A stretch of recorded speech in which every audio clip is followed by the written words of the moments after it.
militer Rusia dan Ukraina memperbarui informasi dari garis depan dalam 24 jam terakhir. Jubir Kemenhan Rusia Letjen Igor Konasenkov pertanggal 4 Maret melansir di arah Donetsk, aksi aktif kelompok pasukan, Yuk, serta serangan yang diluncurkan jet tempur dan artileri Rusia membuat musuh terdesak. Angkatan bersenjata Ukraina kehilangan hingga 490 personel Ukraina, 1 tank, 3 kendaraan tempur infanteri, 4 pickup, 9 kendaraan bermotor, 2 howitzer Mesta B, 3 howitzer D-30, 1 meriam D-20, serta 1 sistem artileri M777 buatan AS. Letjen Igor Konasenkov melansir secara total, 394 pesawat terbang, 215 helikopter, 3.324 kendaraan udara tak berawak angkatan bersenjata Ukraina dinetralkan.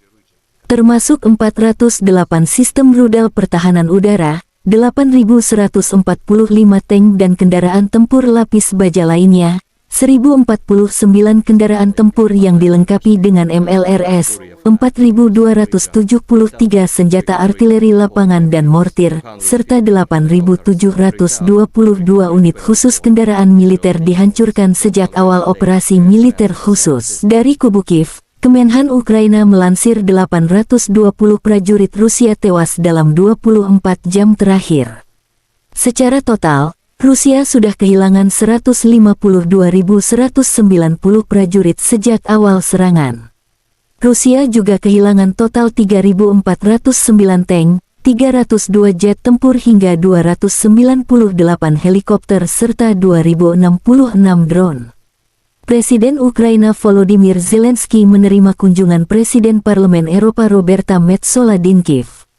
Terima kasih, Parlemen Eropa secara aktif mempersiapkan segalanya untuk keanggotaan Uni Eropa negara kita, meningkatkan pasokan senjata ke Ukraina, dan memperkuat sanksi terhadap Rusia. Dan saya berterima kasih kepada Ibu Roberta Metsola, dan semua teman kita di Eropa, yang membantu Ukraina di jalur integrasi.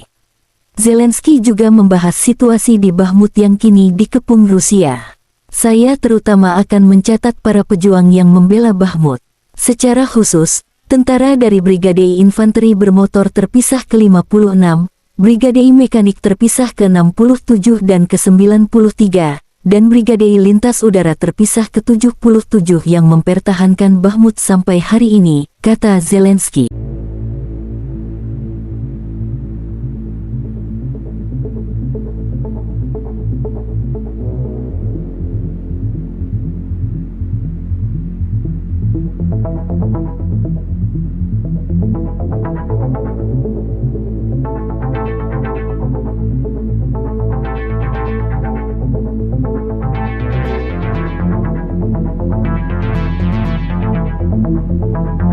Terima kasih sudah nonton. Jangan lupa like, subscribe, dan share ya.